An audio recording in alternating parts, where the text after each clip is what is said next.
पाकिस्तान और आतंकिस्तान लगभग पर्यायवाची हैं।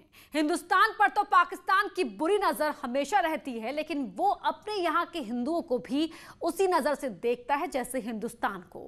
पाकिस्तान में हिंदू मंदिरों को तोड़ा जा रहा है। हिंदू समुदाय के लोग मंदिर बनाते हैं और इमरान खान के कट्टरपंथी उसे तोड़ देते हैं। मंदिरों में तोड़फोड़ का सिलसिला आज से नहीं, सालों से जारी है।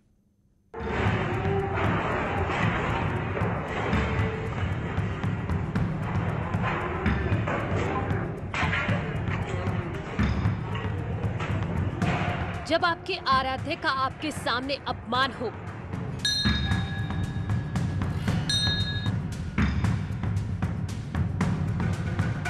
जिस भगवान की आप पूजा करते हैं उसका मंदिर आपकी आंखों के सामने ध्वस्त कर दिया जाए तो क्या होगा?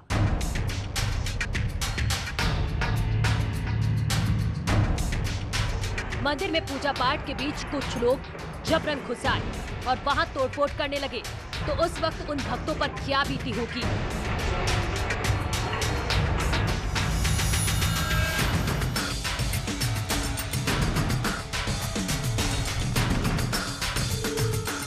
जिस जगह पर सदियों पुराना मंदिर हो और सुबह जब आप देखें तो वहां सिर्फ मलबा हो तो श्रद्धालुओं पर क्या बीती होगी? आज बात पाकिस्तान और वहां रह रहे हिंदू और उनके आराध्य की।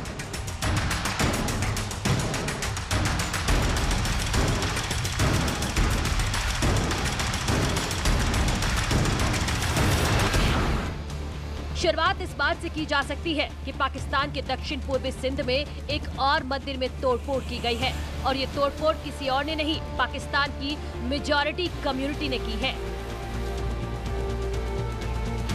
पाकिस्तान के सिंध में एक मंदिर में तोड़फोड़ की गई। ये मंदिर सिंध के बिडना इलाके में था, जहां एक मुस्लिम कट्टरपंथी मंदिर के अंदर घुसता है और देवताओं की सारी मूर्तियों को खंडित करके चला जाता है। ये पूरे मामले का खुलासा सोशल मीडिया के जरिए हुआ जब एक मानवाधिकार कार्यकर्ता ने फेसबुक पर इस अनर्थ का जिक्र किया। हर रोज की तरह शनिवार को भी बिडन के मंदिर में पूजा पाठ हुआ। वहां के हिंदू समुदाय के लोगों ने पूजा पाठ किया या फिर वो पूजा कर ही रहे थे कि एक कट्टरपंथी मंदिर में घुसता है और तोड़फोड़ करके चला जाता है। सुबह जब भक्तों ने मंदिर की हालत देखी तो उनका दर्द छलक गया। न्याय की आस लिए हिंदू समुदाय के लोगों ने वहां के लोकल थाने में इसकी शिकायत की। हालांकि पाकिस्तानी पुलिस का दावा है कि शिकायत मिलते ही उस आरोपी को गिरफ्तार कर लिया गया जिसने मंदिर में तोड़फोड़ की थी। पाकिस्तान के सिंध प्रोविंस के बदीन जिले में एक और हिंदू मंदिर को ध्वस्त किया गया है और ये जो पाकिस्तान में हिंदू समुदाय को टारगेट करने का और उन्हें लगातार प्रताड़ित करने का, उनका दमन और शोषण करने का कार्य लगातार चल रहा है, जिसमें कि पाकिस्तान की सरकार की एजेंसीज का भी हाथ होता है। पाकिस्तान में हिंदू मंदिरों में तोड़फोड़ सिर्फ इत्तेफाक नहीं है। रक्षा विशेषज्ञ और पाकिस्तान के मामलों पर गहरी पकड़ रखने वाले संजीव श्रीवास्तव मानते हैं कि इसके पीछे पाकिस्तान की खुफिया एजेंसी ISI और वहां की सरकार का भी हाथ है। पाकिस्तान में अल्पसंख्यक हिंदुओं का दमन आज से नहीं बल्कि 70 साल पहले से जारी है। सिंध में जिस मंदिर को तोड़ा गया है यह भी पाकिस्तान के उसी शोषण का नतीजा है। मंदिर में तोड़फोड़ के मामले में पाकिस्तानी पुलिस ने जिसको पकड़ा है उसका नाम मोहम्मद इस्माइल है। अब इसकी गिरफ्तारी के बाद पुलिस उसे बचाने में जुट गई है। पाकिस्तानी पुलिस का कहना है कि वो मानसिक तौर पर बीमार है और ये पुलिस इसलिए कर रही है ताकि कट्टरपंथी हमले को पागलपन करार देकर बचा जा सके। सिंध में जिस मंदिर को तोड़ा गया उसका निर्माण आज से कुछ साल पहले ही हुआ था। मंदिर को बनवाने के लिए यहाँ के हिंदू समुदाय ने लोगों से चंदा लिया था। बाकायदा फेसबुक पोस्ट करके हिंदू समुदाय के लोगों ने चंदा इकट्ठा किया था और फिर एक मंदिर का निर्माण करवाया गया था।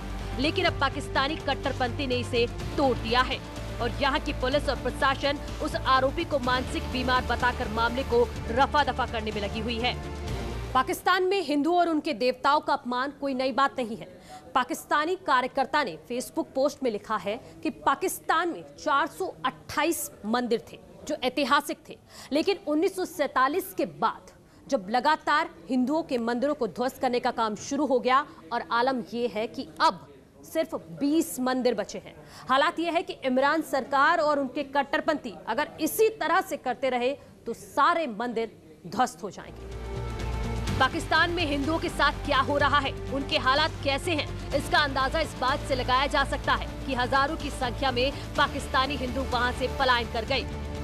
कुछ हिंदुस्तान में बस गए और जो लोग आर्थिक तौर पर मजबूत थे वो ब्रिटेन और अमेरिका में शिफ्ट हो गए। लेकिन अभी भी पाकिस्तान में कुछ हिंदू रहते हैं और ये हिंदू इस्लामाबाद, कराची और लाहौर के इलाकों में गिनती के बचे हैं।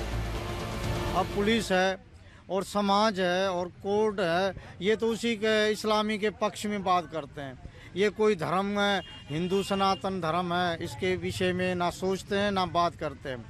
ये कहते हैं भाई जितने पाकिस्तान में हैं उतने ही आप धर्म परिवर्तन कर लो, आपके साथ अत्याचार नहीं होगा। पाकिस्तान में रह रहे हिंदुओं को हर पल डर सताता रहता है कि कब उनके साथ क्या हो जाए, कोई नहीं जानता। पाकिस्तानी कट्टरपंथी हिंदुओं की बेटियों का रेप करते हैं, उनके साथ जबरन निकाह करते हैं और फिर धर्म परिवर्तन करवा लेते हैं। आर्य जब भारतीय उपमहाद्वीप में प्रवेश कर रहे थे तो वो पाकिस्तान से होकर ही सिंधु नदी के इस पार आए थे। उस वक्त पाकिस्तान में भी हजारों छोटे छोटे मंदिर हुआ करते थे, लेकिन आज की स्थिति ये है कि उन मंदिरों को या तो ध्वस्त किया जा चुका है या फिर पाकिस्तान की सरकार ने जानबूझकर उनका रखरखाव नहीं किया ताकि मंदिर खुद ब खुद ध्वस्त हो जाए।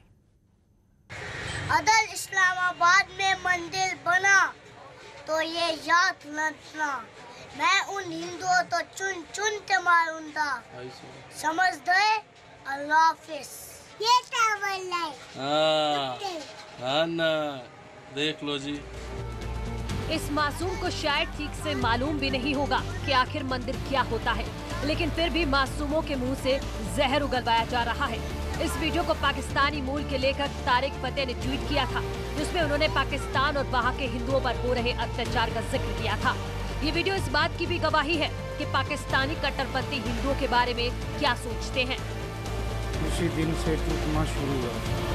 हर दिन हर रोज तोड़ते मंदिर हैं और हिंदू जो परिवार गरीब हैं वो हर रोज बनाते हैं मंदिर।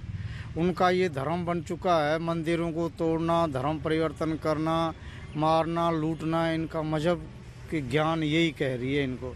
इसलिए ये अभी गवर्नमेंट को ये तो हुआ, पता तो चला भाई हिंदू के साथ अत्याचार हो रहा पाकिस्तान में। वैसे तो पाकिस्तान मानवाधिकारों को लेकर बड़ी बड़ी बातें करता है। इमरान खान कश्मीर में मानवाधिकार को लेकर दुहाई देते हैं, लेकिन अपने घर में हिंदुओं के साथ हो रहे अत्याचार पर इमरान खान खामोश हो जाते हैं।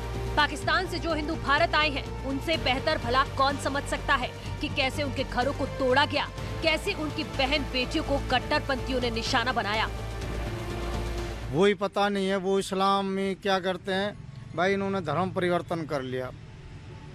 उस बच्ची को भगा भगा के बुरखे में डाल के कोर्ट पुलिस में ले जाके क्या कहते हैं, उस लड़की को तो बिठा देते हैं और लड़कियों को ले आते हैं। भाई हमारा मजहब ये किसी को मुंह दिखाते नहीं है और जज के सामने वो बयान करते हैं और पुलिस वाले, सरकार और कोर्ट ये सारे उनकी मिली भगत है। पाकिस्तान में सिर्फ हिंदुओं से ही नहीं बल्कि हर उस अल्पसंख्यक का शोषण हो रहा है और दमन हो रहा है जो वहां रहता है, फिर चाहे वो सिख हो या फिर ईसाई।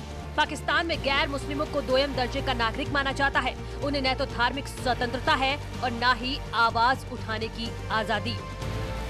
ये जो कट्टरपंथी मुसलमान पाकिस्तान में हम रह के आए हैं और हम ये बताना चाहते हैं जहाँ वहाँ का जो अत्याचार है, कोई साबुत राम मंदिर, रामापीर मंदिर, माँ हिंगलाज, एक वहाँ पे हिंगलाज मंदिर बचा हुआ है और 10-10 बार 100-100 बार और मंदिर बनाए गए हैं। उनका तोड़ना और हिंदुओं का बनाना, उनका तोड़ना हिंदुओं का बनाना, हर दिन हर रोज इनके अत्याचार बढ़ता है। इसी साल जनवरी में पाकिस्तान के कराची में एक मंदिर में कट्टरपंथी घुस गए और वहां तोड़फोड़ की और चले गए।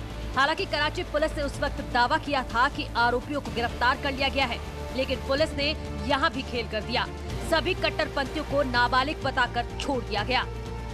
पाकिस्तान में अल्पसंख्यकों के साथ हर समय दोयम दर्जे का ट्रीटमेंट दिया जाता है, चाहे वो हिंदू समुदाय के अल्पसंख्यक हों, चाहे वो क्रिश्चियन अल्पसंख्यक हों या अन्य धर्मों के सिख अल्पसंख्यक हों। इस तरह से अगर देखें तो पाकिस्तान अपने अल्पसंख्यकों के साथ हर तरीके की बर्बरता करता है, उनका दमन और शोषण करता है और उनका धार्मिक परिवर्तन कराने की कोशिश की जाती है। पाकिस्तान में अल्पसंख्यक होने का मतलब है अन्याय और सिर्फ अन्याय। यहाँ के अल्पसंख्यकों को कहने के लिए तो सभी पॉलिटिकल राइट्स हैं, लेकिन वास्तविकता उससे अलग है। फिर चाहे आसिया बीवी का मामला हो या फिर जगजीत कौर का जबरन धर्म परिवर्तन। जिस तरीके से क्रिश्चियन अल्पसंख्यक आसिया बीबी के साथ व्यवहार हुआ, जिस तरीके से सिख लड़की जगजीत कौर के साथ जो बर्ताव किया गया, उसका धार्मिक जबरन परिवर्तन कराया गया और उसे आज तक न्याय नहीं मिल सका है, उसका परिवार अभी भी दर दर की ठोकरें खा रहा है। उसी तरीके की बर्बरता, उसी तरीके का मिसट्रीटमेंट हिंदू समुदाय के साथ लगातार किया जाता है। इमरान के पाकिस्तान में हिंदू और बाकी अल्पसंख्यकों के साथ जो हो रहा है, इसकी खबर तभी बाहर आती है जब वहाँ की सरकार और सेना चाहती है। लेकिन इंटरनेट और सोशल मीडिया की वजह से कभी कभी पाकिस्तानी अत्याचार की तस्वीरें सामने आ जाती हैं और सिंध प्रांत की तस्वीर भी मानवाधिकार कार्यकर्ताओं ने ही जारी की, वरना इमरान और उनके कट्टरपंथी तो मामले को रफा दफा कर देते और दुनिया को मालूम भी नहीं चलता। ऐसे कहा जा सकता है ये लोग जो हैं आज रह रहे हैं भारत में, लेकिन पाकिस्तान में जिस तरह से मूर्तियां तोड़ी जा रही हैं, हिंदू धर्म से जुड़े हुए मंदिर तोड़े जा रहे हैं, उसको लेकर आज भी इनका दर्द उछलक उठता है। वीडियो जर्नलिस्ट सोनू मंडल के साथ शंकर आनंद, न्यूज़ 18 दिल्ली। और यहाँ रुक रहे छोटे से ब्रेक के लिए, जल्द लौटते हैं। चीन और भारत के बीच तनाव चरम पर है। लेह लद्दाख में अब मौसम का सबसे कठिन दौर शुरू होने वाला है। जब मौसम विपरीत होगा तो सेना उसका सामना कैसे करेगी और चीन को कैसे सबक सिखाएगी, इस रिपोर्ट में देखिए।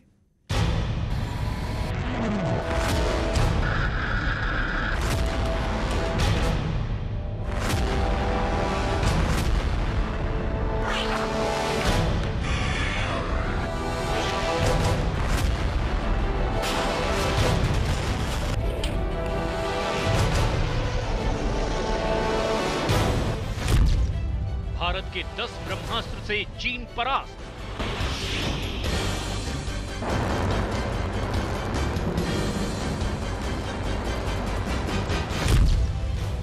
दिन की तैयारी पड़ेगी चीन पर भारी। भारत की सुरक्षा चक्र से चक्कर में पड़ा चीन।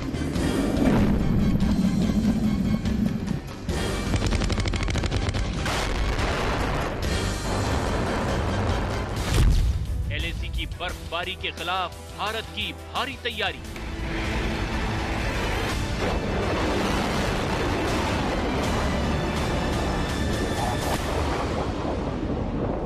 आसमान में उड़ते ये वो ब्रह्मास्त्र हैं जो चीन की एक गलती पर उसके ऊपर तबाही बनकर बरसने को तैयार किए जा चुके हैं। भारत की सेनाएं बीते 35 दिन से महासमर की तैयारी में जुटी है। ये वो तैयारी है जो चीन पर भारी, बहुत भारी पड़ने वाली है।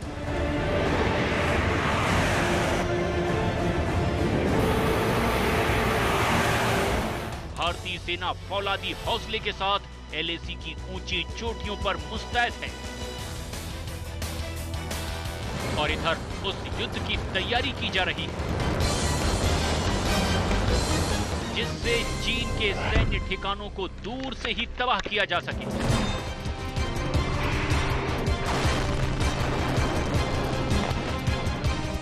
जैसे जैसे सर्दियों का मौसम गहराता जाएगा वैसे वैसे LAC पर तापमान -40 से -60 डिग्री तक पहुंच जाएगा। ऐसे में इतने कम तापमान में अपनी पोस्ट पर रहना काफ़ी मुश्किल भरा काम है।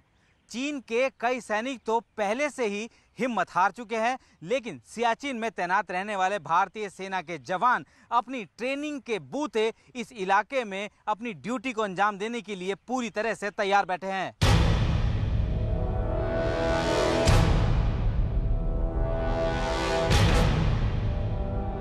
आने वाले दिनों में LAC के नजदीक 20 फीट से भी ज्यादा मोटी बर्फ की चादर बिछ जाएगी। ऐसे माहौल में जंग लड़ना बहुत मुश्किल होगा। फिलहाल हमारी सेना LAC से लगे चुशूल के सब सेक्टर में बहुत मजबूत स्थिति में पहुंच चुकी है, लेकिन आने वाले दिनों में यहां मौसम बहुत कठोर होने वाला है। चुशूल में जिन चोटियों पर हमारे जवान तैनात हैं, वहां फिलहाल न्यूनतम तापमान -2, -3 डिग्री सेल्सियस तक पहुंच चुका है।